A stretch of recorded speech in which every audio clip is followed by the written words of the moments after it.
Get Rich Education is brought to you by Mid-South Homebuyers, cash flowing turnkey property in Memphis, Tennessee.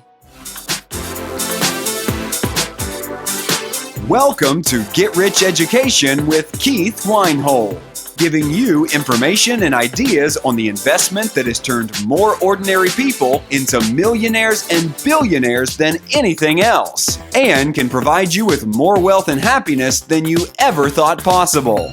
Now, here's your host, investor, entrepreneur, business owner, and educator, Keith Weinhold. Welcome to Get Rich Education. I'm your host, Keith Weinhold. It's the money that you didn't know you had on episode 46. Yes, I'm back for another week to help you build your wealth. Here's hoping that you've been living abundantly. We're talking about your real estate investing strategy and outlook today. And, some people wonder how, even though I was not born anywhere near wealthy, sometimes I get asked, well, then how at a young age did you get the money to get into so many different investments? Well, you're going to get an answer on that today. Earlier, I had some friends over to our yard to play some lawn croquet. That's a cool game to play that's overlooked, by the way. Set up the wickets, grab the mallets, and crack some croquet balls, okay? It's a nice, chill thing to do. The perimeter of Mrs. Weinhold and I's yard has this kind of pebble stone landscaping, so that way you cannot crack somebody's ball like way out of the yard. That helps keep friends in a way, really. I informed one croquet-playing friend that would understand the joke that he was playing croquet on a highly leveraged piece of real estate. Yeah, that's right. I may never want to pay off the home that I live in, or any loan-eligible rental property for that matter. I likely desire to hold high mortgage balances in perpetuity. Even though I could pay off my home mortgage right now, I don't desire to have a paid off home today. And I probably don't even desire to have a paid off home by the time I'm age 45, 65, 85, 105. Okay, now I left myself a little out in there saying probably in case mortgage interest rates go to 12 or 15% or more out in the distant future like they did back in the 1980s, or if rates got significantly higher than prevailing inflation. But for the most part, I have zero desire to have a paid off home now or anytime in the future, and you'll see why today. Okay, you know about the investor, quote or phrase, a risk-free return. The elusive risk-free return. Well, I don't know that any investment is truly risk-free. Even FDIC-insured money in a bank is badly exposed to inflation risk because the rate of inflation outpaces the paltry yield that the bank gives you, so that your outcome every year is effectively just your diminished prosperity. So I don't know that there's such thing as a risk-free return, really. Well, if a risk-free return sounds desirable, however elusive, how's this sound?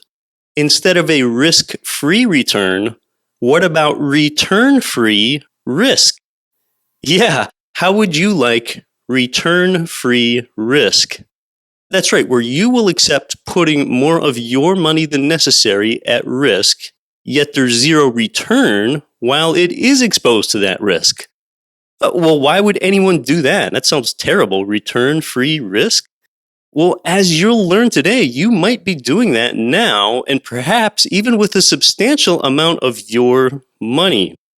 This program today is one where some pretty savvy, experienced real estate investors have listened to this content more than 12 times, and they learned something from it after new listens that they didn't quite catch or connect with on prior listens, and it kind of changes their mindset.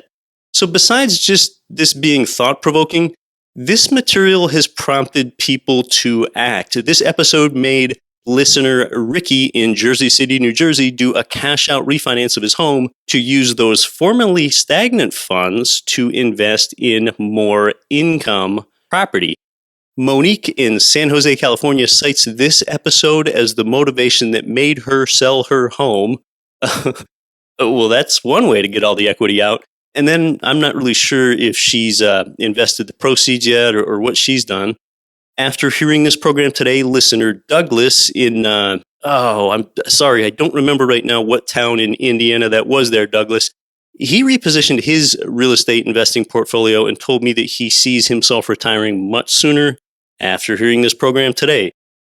I think those that have heard this program I'm going to share with you today, their reaction to this has basically been, my gosh, everything I thought of before is right side up in this world is now just totally upside down. So, I'm here on the other side of the microphone. I never really know what episode is going to resonate with people or have, the most powerful impact on their lives. But I would say that it's either episode 33 of the Get Rich Education podcast or more likely this program today. This was originally released in the United States on November 21st, 2014 as Here's Why You Aren't Financially Free. And this is the one program I've done that has been the most popular, and I've had requests to translate this into Spanish and Portuguese. I just re-listened to it once again about an hour ago here. And here it is. It's The Money That You Didn't Know You Had, featuring me on Get Rich Education. But first, I want to ask you, what if you knew the contact where you could invest in America's number one most investor advantage metro market of the last decade in an all done for you turnkey way where you buy a cash flowing single family home that's been newly renovated, already tenanted, and has professional management already in place? That's turnkey. You can do exactly that with Mid-South Homebuyers in Memphis, Tennessee, a company that the Better Business Bureau has honored with an A+ rating. Well, what if your property falls vacant for over 90 days? If that happens, Mid-South starts paying the rent to you themselves on day 91, but they've never had a vacancy of more than 45 days there in Renter City, Memphis. That guarantee is outlined at their website at midsouthhomebuyers.com, or call the friendly, energetic Liz Nowlin over there at Mid-South at 901-217-4663, just like I and scores of other GRE listeners have. Hi, this is Russell Gray, co-host of the Real Estate Guys radio show, and you're listening to Get Rich Education with Keith Weinhold. Don't quit your daydream. I have a question for you today. If you were offered an investment that could never go up in value, but might go down, how much of it would you want? Yes, if you were offered an investment that could never go up in value, but might go down, how much of it would you want? Well, zero, right? We're growth-minded investors, cognizant of opportunity cost, and risk-aware, the opportunity of what we could do with money rather than have it invested in something that cannot go up in value and only go down. Well, depending upon your level of exposure to financial ideas and information, parts of what I'm going to tell you today could frankly be quite shocking. It's the kind of thought-provoking information that can potentially collapse timeframes and shift paradigms for you. I'm going to have a conversation with you about home equity management and how its mismanagement is frankly stifling your wealth. Now, even if you have zero equity in your home or you don't own your home, if you're interested in investing, you can learn as much from this today as a homeowner with a lot of equity could. In most cases, when I say home here, you can just as well substitute the term rental property. In the context of acquiring wealth, losers typically strive to be debt-free, while winners strive to be financially free. Would you rather be debt-free, or would you rather be financially free if you had to pick one or the other? I mean, debt-free simply means that you don't owe anyone anything. Financially free means that your income is great enough such that you don't have to work for money anymore. Well, no one achieves financial freedom just merely by eliminating their debt. In fact, you're going to see that many people have misdirected aspirations of being debt-free. That focus on being debt-free actually prevents them from ever becoming financially free. All right, so whatever wealth middle-class Americans in much of the world have is mainly in their home equity. The greatest source of debt for most Americans is the balance on their home loan, what they still owe. Home equity is the difference between what you own and what you owe. Home equity is the name of the investment that I brought up at the beginning of the show that can never go up in value, but it can only go down. Yeah, that's home equity. All right, say, for example, you've got a home worth $300,000, $300K, and you still owe $100K on the loan. Well, the difference between those two numbers is your equity, $200,000. So if you sold the home, you would have about $200,000 left over when the bank loan was paid off. Your home equity can sort of be thought of as your skin in the game, okay? In that example, your skin in the game is $200,000, and the bank's skin in the game is $100,000 because you still owe them $100,000.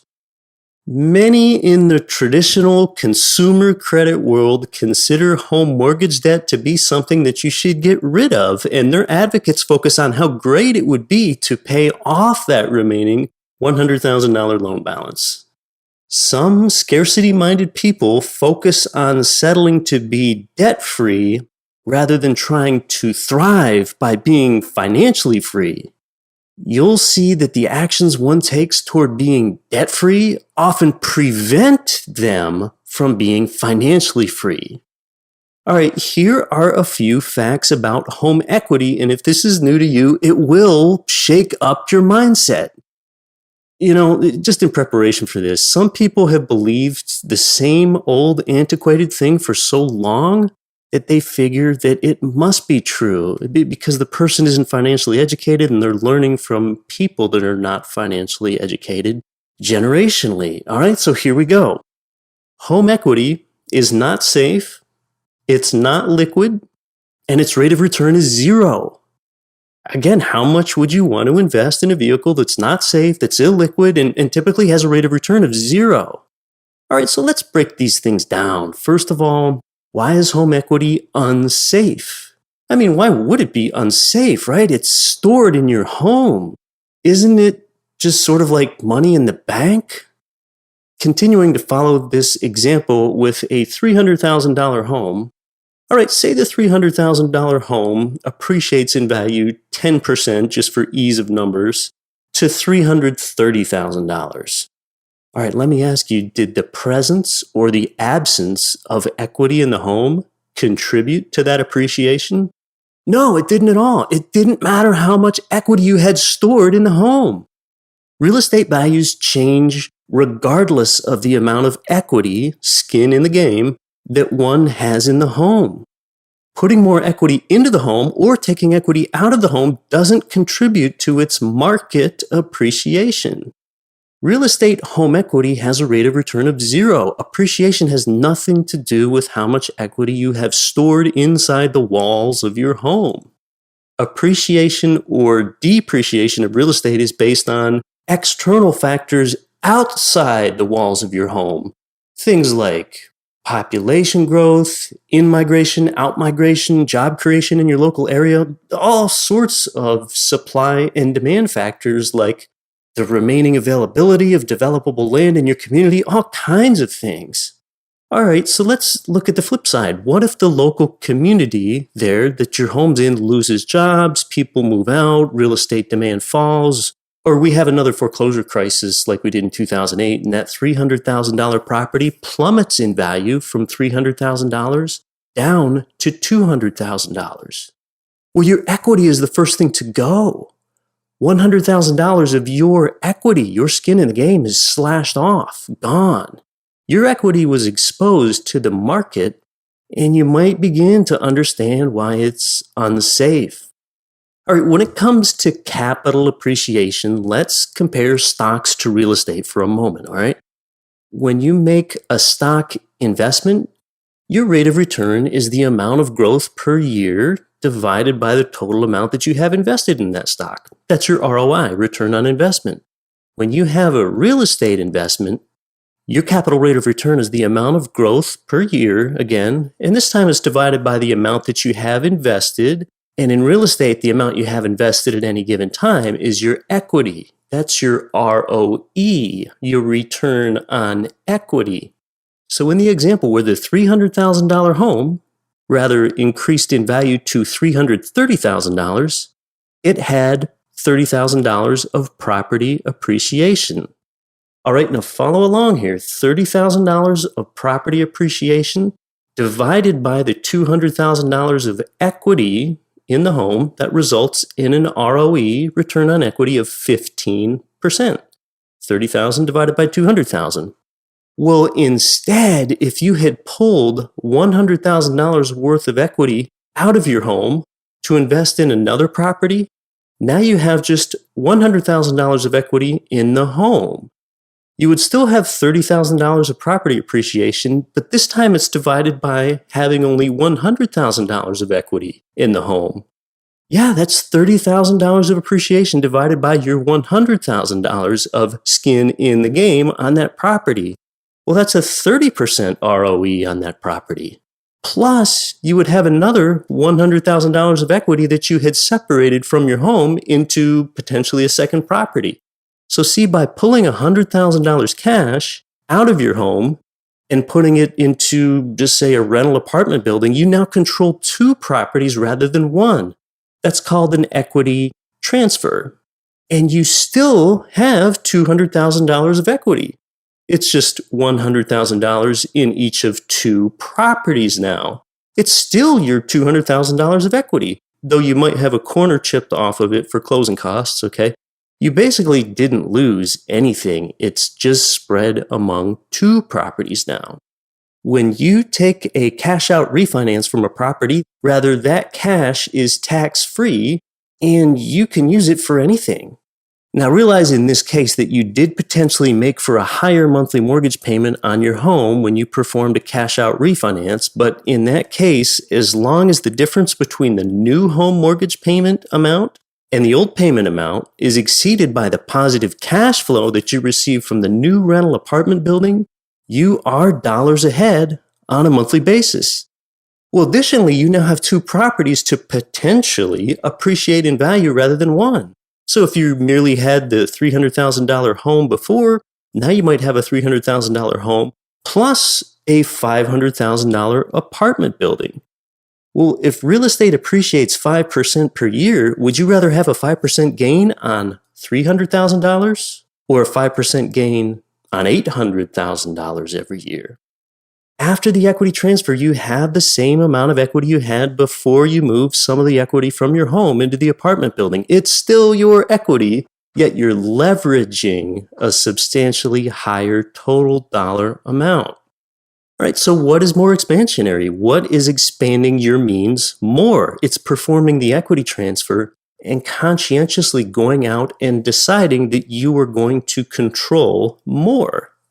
But a little cautionary thing, be careful. You cannot absolutely count on appreciation. That's speculative.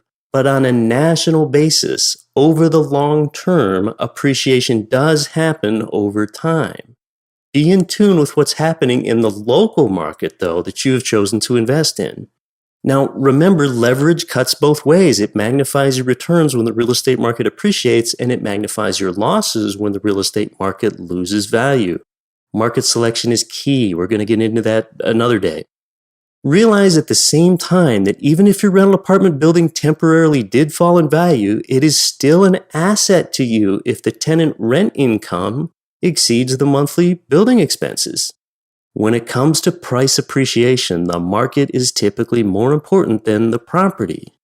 You may not necessarily want to use all of your home's equity that you were able to extract and plow it into another investment real estate vehicle. In a down market, if your residence falls in value, you don't want to be so far underwater that you can't move if you have to sell your home and move. In that case, some dollars in a liquid side fund can help hedge against that. Home equity is not liquid. That means it isn't easily convertible to cash. I think that most people almost inherently understand this. To access equity, you pretty much either need to sell a property or do one of those aforementioned cash out refinances.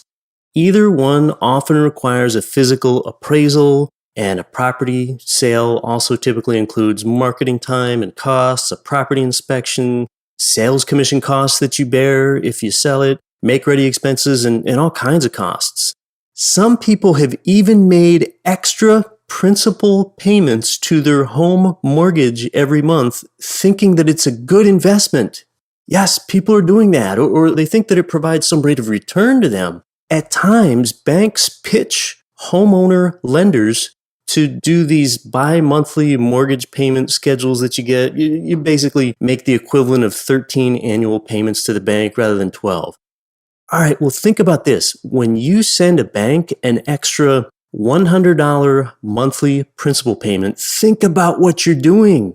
You're basically saying, hey, Mr. Banker, here's an extra $100 principal payment. Don't pay me any interest on it. Oh, and if I need it back, I'll pay you fees, borrow it back on your terms, and prove to you that I qualify again. Money you give the bank is money you'll never see again unless you sell or qualify to refinance.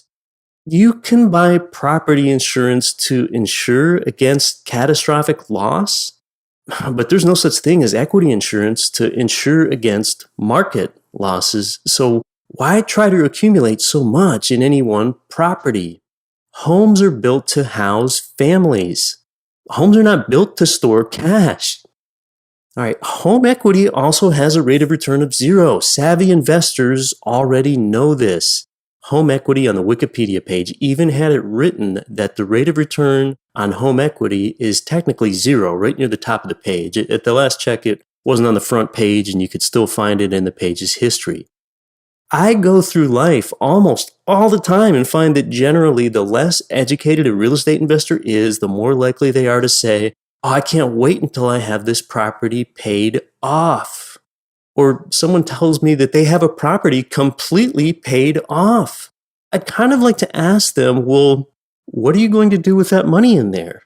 And sometimes I get an answer of, it just makes me feel good. It gives me peace of mind to have it completely paid off.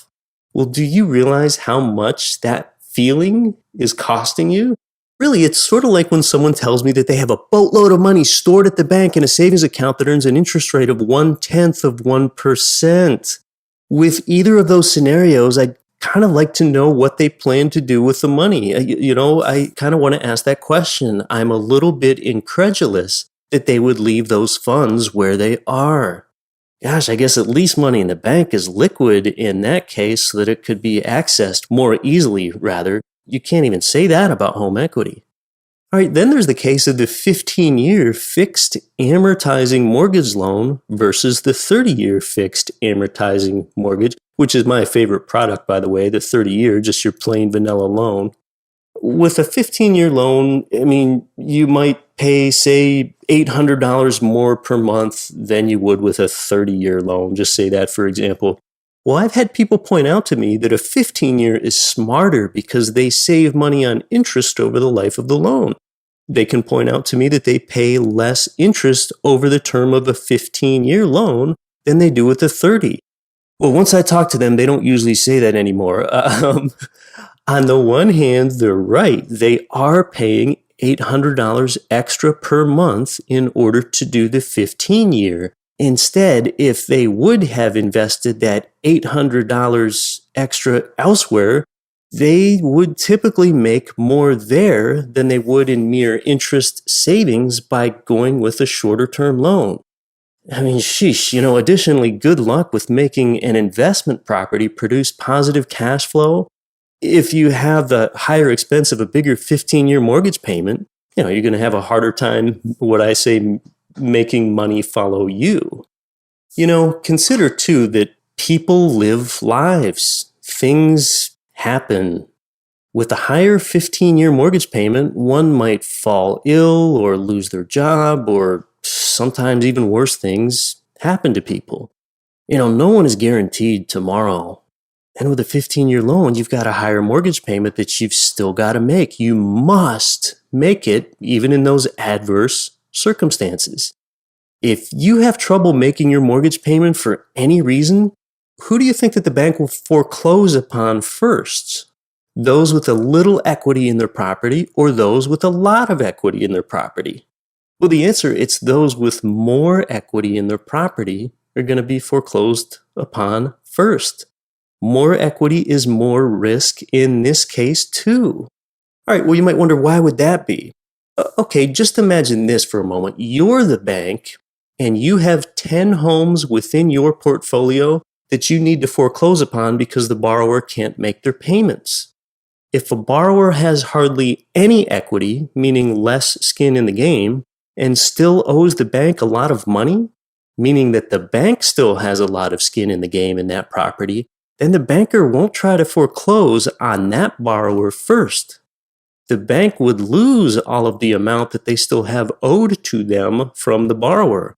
There's still a substantial amount of bank skin in the game. All right, well, what's the flip side of that? Conversely, if a borrower has a larger equity position in the home, meaning the borrower has more skin in the game and owes the bank less, meaning the bank has less skin in the game, then the banker is more likely to foreclose upon the borrower with the larger equity position. Why? Again, it's because now the bank gets the home where the borrower didn't owe them much more anyway. The bank will snap it up. I mean, by the way, before you vilify banks for being ruthless with this tactic, think about it yourself. What if you were given 10 equal work projects to do and one paid more than the others? I mean, which of those tasks are you going to complete first? Okay? So banks aren't ruthless in this sense. It's just unfortunate that they're more likely to foreclose upon the least educated homeowner first. Now, what about this scenario? Imagine there's a loss on your home, which you're insured for. A hurricane, tornado, volcano, flood, or an earthquake severely damages your home. It's a tragedy. Well, it's a sad thing to say, and it doesn't commonly happen, but in the event of a big disaster where an insurance company could be at risk of making a massive payout to a ton of homeowners, an insurance company often has an incentive to come up with reasons not to pay the insurance claim or delay paying the claim, probably at a time while you're all displaced and in a motel and eating their underwhelming continental breakfasts.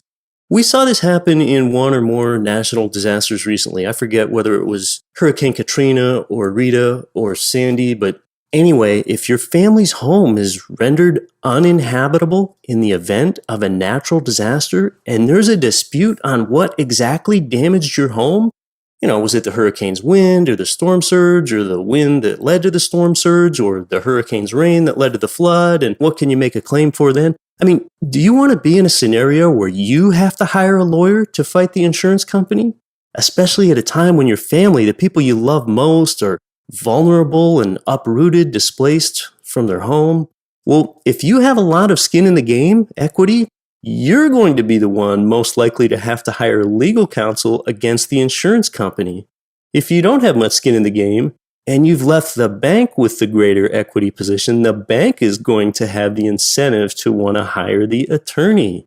See, with every mortgage pay down that you make, you have increased the bank's security in this property risk, and you've decreased your own security and peace of mind. Again, more equity is more risk. See, you thought it was the opposite. Previously, you thought paying down a mortgage increased your feeling of security. All right, or what about this unfortunate scenario? We live in a litigious society. Some people are looking to sue. A neighbor's kid falls off your backyard swing sets, monkey bars, or a tenant at a rental property slips and falls down the stairs. I mean, what happens to a would-be plaintiff that did want to sue you until their lawyer found out that the case isn't even worth pursuing anymore because there's no equity in the property as lower-hanging fruit or reward that the plaintiff had hoped for? They likely won't even bring the case against you because it isn't worth it to them. There's hardly any equity there. You probably aren't surprised to hear that I keep minimum equity in my home and my rental properties, not only to increase my leverage, safety, liquidity, and rate of return, but because it also works as an effective asset protection strategy. Now, especially when you can place rental properties in LLCs, then a suing plaintiff might only be able to pursue the amount of equity within that particular property's LLC. One is hedged when they plan that way. If home and property equity weren't enough of a loser, a big equity position can make you more of a target. Make the bank share in the risk with you. Consider that. Again, really, it's about making other people's money work for you rather than only having your money work for you. Think about your control of a property too. Whether you have a 5% equity position in a property or a 100% equity position in a property, you still have the same right to paint your home or make an addition onto a home or add a carport to a rental property to increase its income. Your equity position doesn't affect your control at all. More property equity also decreases your tax deductions because mortgage interest is tax deductible typically. Though that reason in itself isn't usually enough to keep a high mortgage balance, but there's often enough other reasons to do so as you're seeing here. Okay, so no one achieves financial freedom just by eliminating their debt. Are you paying the opportunity cost of having more in home equity than what's prudent? I mean, how does that opportunity cost manifest itself in your life? What are you missing out on? You didn't have some of your home equity safely separated or earning a return elsewhere. So you could never send your daughter to piano lessons because you couldn't afford it, or you thought you couldn't afford it. You thought that money was better utilized, stored as substantial home equity. Your family and you yourself never had a Hawaiian vacation because you thought that additional home equity contributed to your security rather than took away from it and left you vulnerable. Again, homes are meant to house people, not store cash. In fact, you're going to see that many people have misdirected aspirations of being debt-free. That focus on being debt-free actually prevents them from ever being financially free sometimes. Some people say something to me, they're like, hey, I don't care. I want to get rid of that monthly payment. They say once that payment is gone, then I can live better. Well, first of all, how many years of missed investment opportunity cost, how many years of diminished lifestyle for you or your children are you going to weather to try to pay off something that likely isn't providing you with much help? Look, when it comes to this getting rid of the payment, I guess I can best explain it. I'll give you an example of this, and I'll just go ahead and open it up and personalize it because I know this case study well because it's my own situation, all right? So we're talking about me in this example. I think it's the way I can best give you perspective. My wife and I's home, our primary residence where we live, is a $500,000 home. I owe $425,000 on the loan. There's $75,000 of equity there. That's 15% equity. I have a monthly payment of $2,600 on our home's, what they call PITI, principal, interest, taxes, and insurance, the mortgage and escrow payment every month. If I wanted to pay off the $425,000 loan, I could do it pretty fast. I could sell enough of my rental properties to retire that mortgage loan and be debt-free on this home. So effectively, right now, I have this home paid off on paper on my personal real estate portfolio's balance sheet. But once I pay off the home, in reality, retire that loan and really do it, the opportunity cost of doing that is just too great. Here's what I mean. The apartment buildings that I would have to sell to pay off the $425,000 loan have a passive positive cash flow of greater than the $2,600 a month mortgage payment. So it's more like $4,000 of passive monthly cash flow on those apartment buildings that I would lose. So to pay off my loan and retire my $2,600 payment on my home, I'd lose $4,000 of monthly income. Well, I'd be $1,400 worth off every month. I mean, actually, it gets even worse than that because additionally, I would lose the loan paydowns that the tenants on those apartment buildings are making for me. I'd lose the tax benefits too. And a really big thing that I'd lose is the value of the real estate portfolio. I would shrink. Like I said in the last episode, no one shrinks their way to wealth. If real estate appreciates at 5% per year, again, that's historically, nationally, on average, I want to own more real estate with those same dollars of equity, not less. That's not even it either. It would get even worse if I paid off our home. I still wouldn't even retire the $2,600 monthly payment. I just lose the $2,000 mortgage portion, the principal and interest part. I'd still owe $600 a month for property taxes, property insurance, and who knows how much for maintenance and upkeep and utilities. So paying off my home, even though I have the ability to do so, that would be one of the most reckless and uninformed financial decisions that I could possibly make. You see, when one pays off their home, that money isn't working for them anymore. They've retired a large portion of their money when they go pay off their home. Because a person just went and sent their money to retire, now their money and other people's money, the banks, is no longer working for them. So now the homeowner needs to spend more time working and they can't retire as soon. You cannot retire because you sent your money away to retire. The fact that you've sent your money away to retire and made your money stop working, that means that you're going to have to spend more of your life working to compensate for that potentially ill-informed decision, and you're postponing retirement. Now that's some severe opportunity cost for not being financially educated. So I keep my equity positions low for safety, liquidity, rate of return, and asset protection. In fact, just last month, I had one of the more prominent local real estate agents come over and visit our home specifically to see if he thought that it had enough value and that the value had increased enough such that I could separate more equity from our home. I don't want it to accumulate. Again, I'd be doing that for reasons of safety, liquidity, rate of return, and asset protection. Now, some might say that they wouldn't want to take equity out of their home because they have such a low mortgage interest rate, and they would have to refinance and they would lose that low mortgage interest rate. Well, actually, often that's not true either. You can keep your first loan in place, not touch it, not reset its amortization schedule, and keep that rock bottom interest rate in place. What you would do in that case is take a second mortgage on the property, keeping that first loan in place. That second loan often takes the form of a HELOC. HELOC is the acronym Home Equity Line of Credit. And that's available at pretty low interest rates today too, though it's often not as low as the first loan that you keep in place. Right now, you usually need to keep at least 15% equity in your home, meaning that you can borrow out up to 85% of the value of your home. That's the lending climate that we're in today. Your mortgage loan officer would refer to that as an 85% LTV ratio or loan to value ratio, but what you can do there depends on you and your credit score and other factors. So you've got to see your lender. So for example, with a $100,000 home, you could have up to $85,000 total borrowed against it. That means if you currently had a $50,000 mortgage balance, you could borrow another $35,000. The $85,000 total loan amount minus the $50,000 that you already owe. That's a possibility. Now, I don't want to steer anyone with what to do. I'm not saying you must do this or that I necessarily recommend that you take any of these actions today.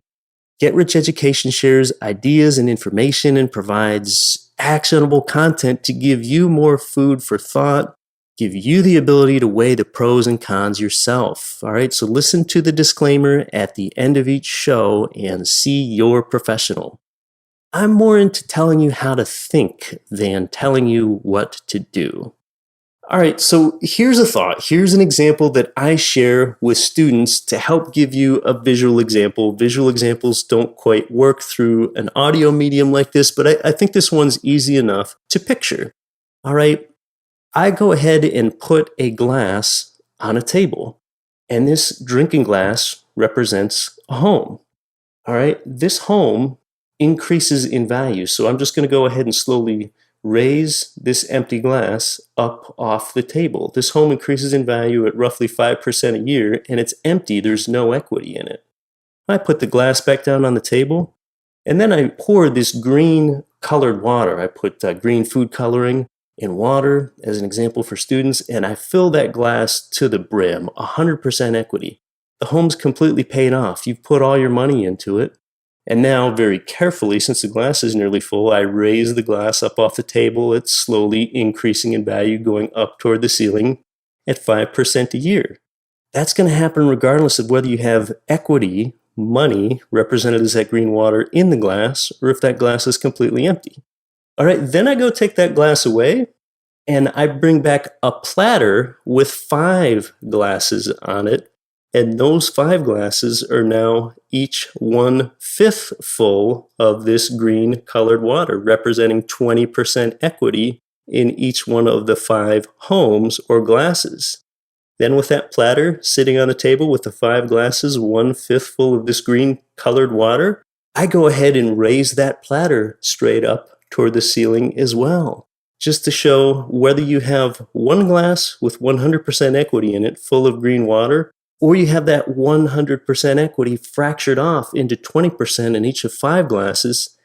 Now you've got 5 properties appreciating in value at 5% rather than just one. All right, now note with 5 properties rather than one, you can be invested in different geographic markets with each one of those glasses or properties, reducing your risk while you've expanded your portfolio. So I hope I've given you some perspective today about the significant risks associated with storing substantial amounts of equity within one's home or one's rental property. In a way, doesn't it floor you? Isn't it ironic or paradoxical that home equity is the number one source of wealth for Americans today? Yet so many manage it poorly because they don't understand it. They focus on building equity by paying down the mortgage balance, placing Benjamin Franklin's in the walls. Come on, dude, dropping Benjis behind the drywall and between the wood studs? What are you doing creeping around back there? What kind of investing is that? So what's this all mean for you as you consider potentially looking for a down payment for a rental income property or some other investment? Well, maybe, just maybe, now you've discovered a source of capital that you hadn't considered employing before. Maybe now you don't desire to put as much of a down payment on a property as you had previously. Maybe you know someone with equity in a property, that might be your dad, and if they hear this show, they would access that equity for you. Some lenders allow you to show a gift or a loan amount for a down payment. Robert Kiyosaki famously said, "Your home is not an asset." He's referring to your primary residence. It's a liability because it takes money out of your pocket every month, and an asset puts money in your pocket every month. I would agree with that to a great extent. The Get Rich Education addition to Mr. Kiyosaki's statement is that your home is less of a liability to you and your family when the equity is intelligently managed. Typically, being financially free has far more power and impact in your life and the lives of those you love than merely being debt-free would. Rather than focusing on being debt-free, thrive in effort to be financially free. Hey, thank you for investing your time with me today. Now, armed with this new knowledge, you're going to be more likely than ever to go out and don't quit your daydream. You've been listening to Get Rich Education, telling you what the wealthy won't tell you about real estate and investing. If you enjoyed the show, please take a minute to visit iTunes and leave your comments.